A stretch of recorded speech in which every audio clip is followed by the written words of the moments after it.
Estamos presentando a las 8:45.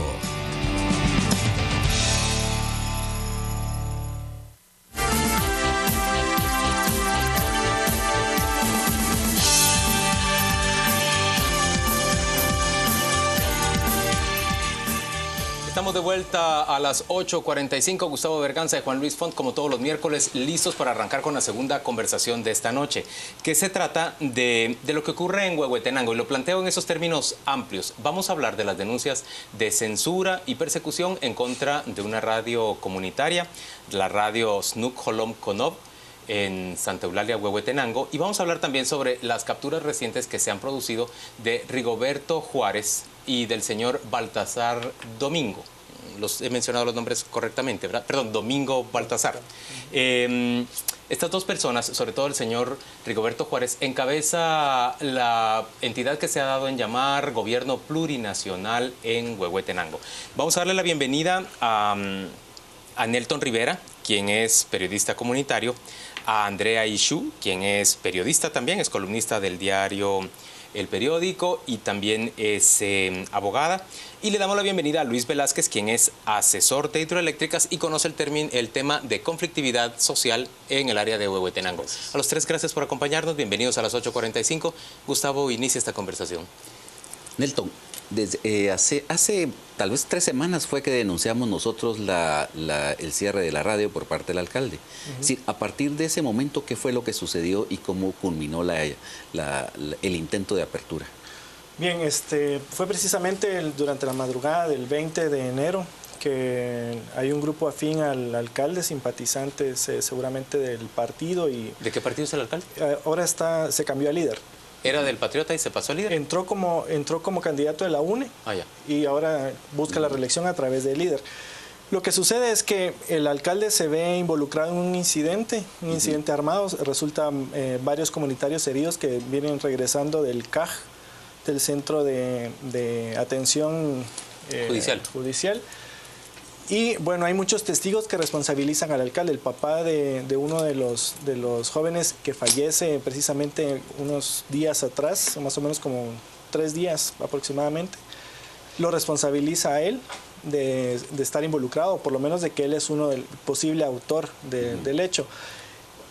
Obviamente la radio abre su señal a las 5 de la mañana, ese día, porque es en la madrugada, tipo 4 de la mañana, llaman a los comunicadores para que asistan a abrir la radio y empiecen a informar de lo que está sucediendo.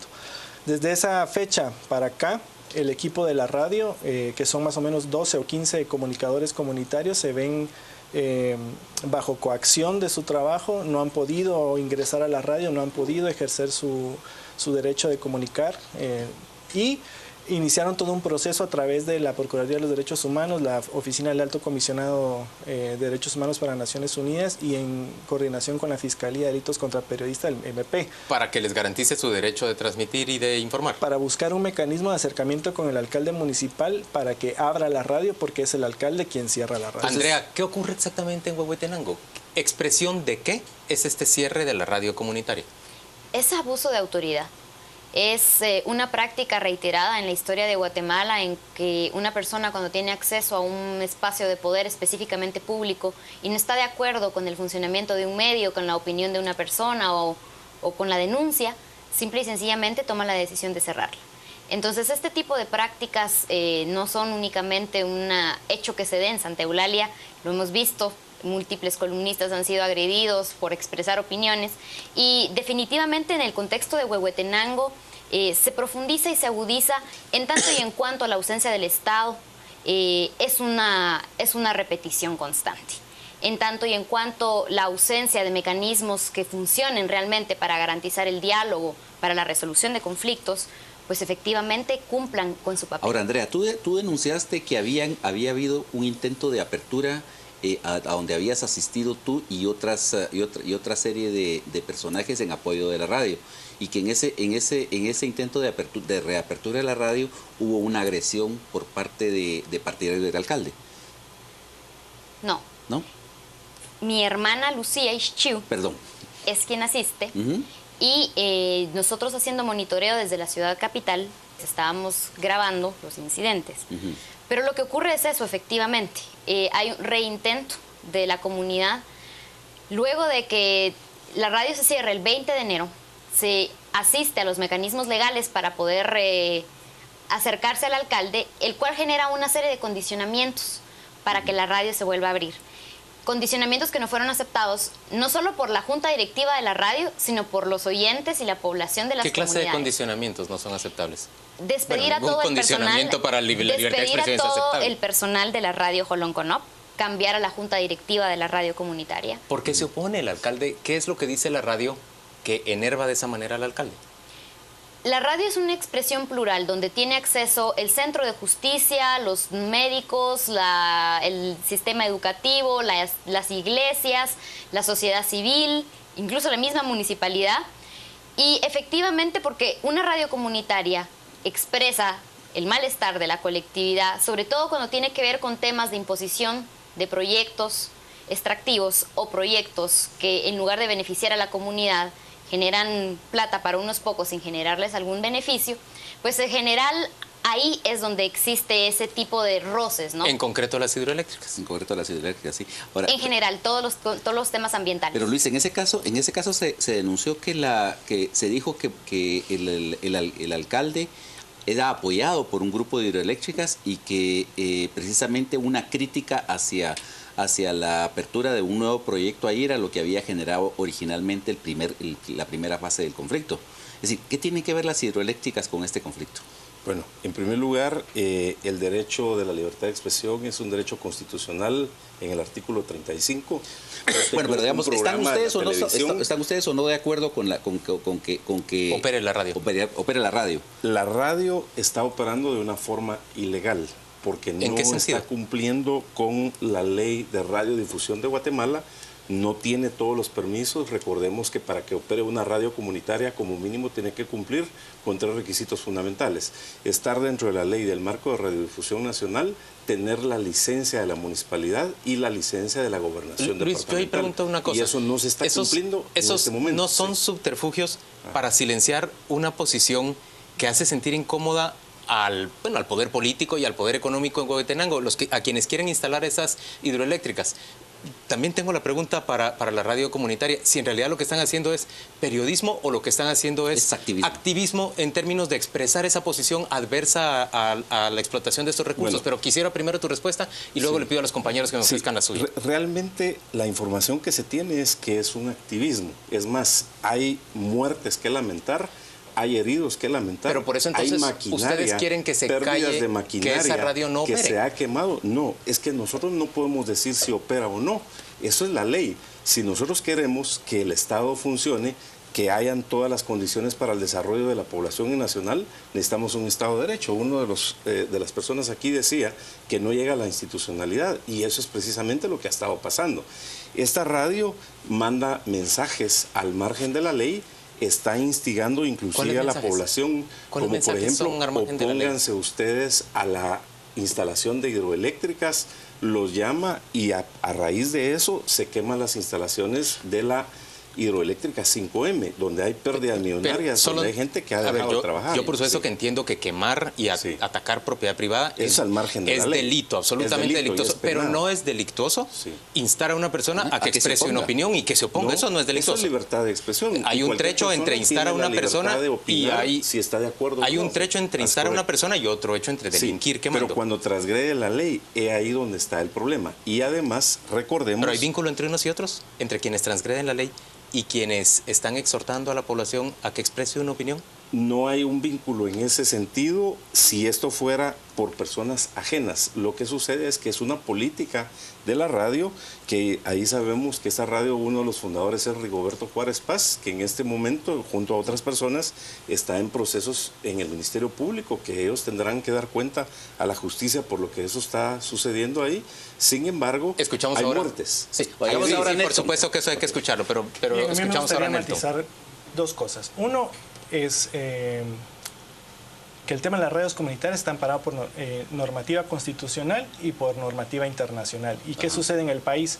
Hay un proceso de entrega de frecuencias radiofónicas para radios comerciales, por ejemplo, que es inconstitucional. Entonces, ¿de qué estamos hablando? Y que resulta inalcanzable para centros de la población. No pueden pagar lo que tienen que pagar ahí. Y al ser inconstitucional estamos viendo que también las radios comerciales que están funcionando están incurriendo en ilegalidad. Eso por un punto. 2, la radio comunitaria... Pero también digamos que la comisión de delitos no autoriza a otro a cometer los mismos, ¿no? Claro, no necesariamente. Lo que pasa es que, uno, estamos hablando de reconocimiento constitucional de derechos, y 2, todo el esfuerzo que legitima desde la misma comunidad el derecho a la libre emisión de pensamiento y la utilización de sus propios medios para hacerlo.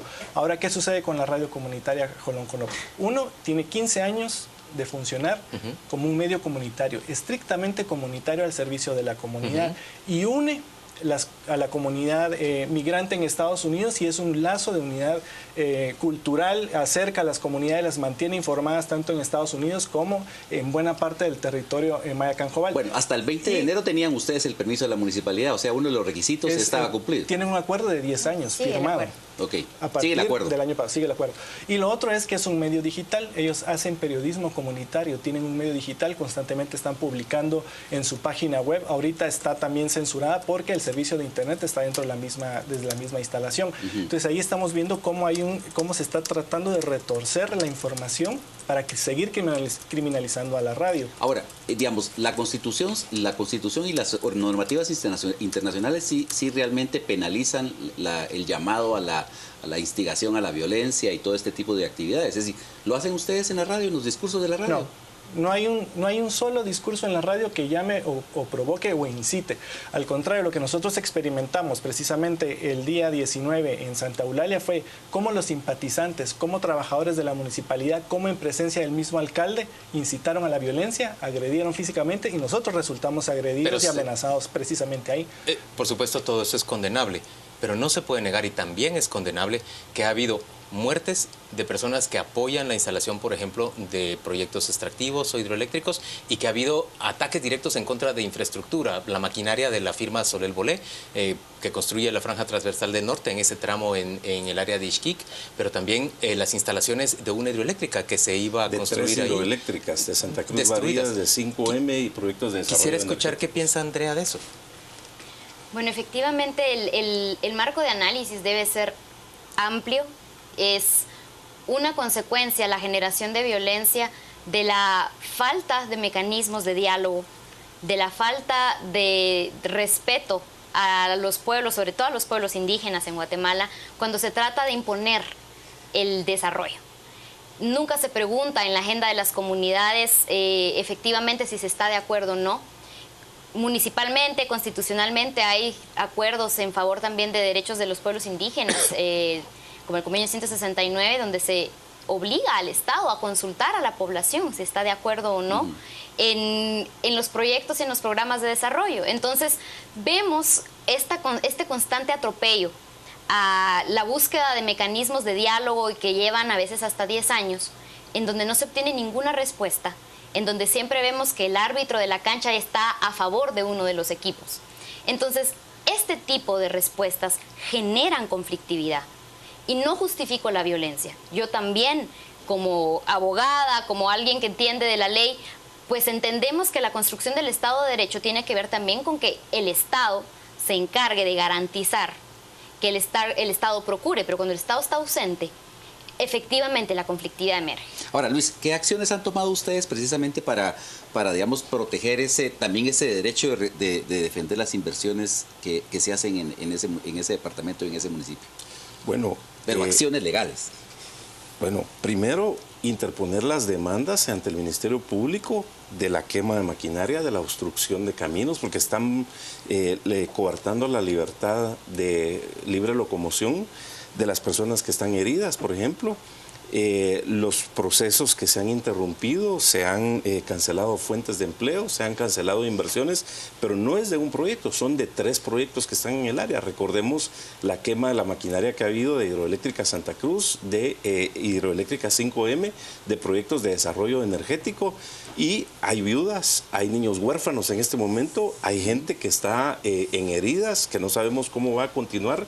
Entonces ahí no hablamos de conflictividad social. Luis, esto es terrorismo, esto es ingobernabilidad. ¿Puede abrirse un diálogo?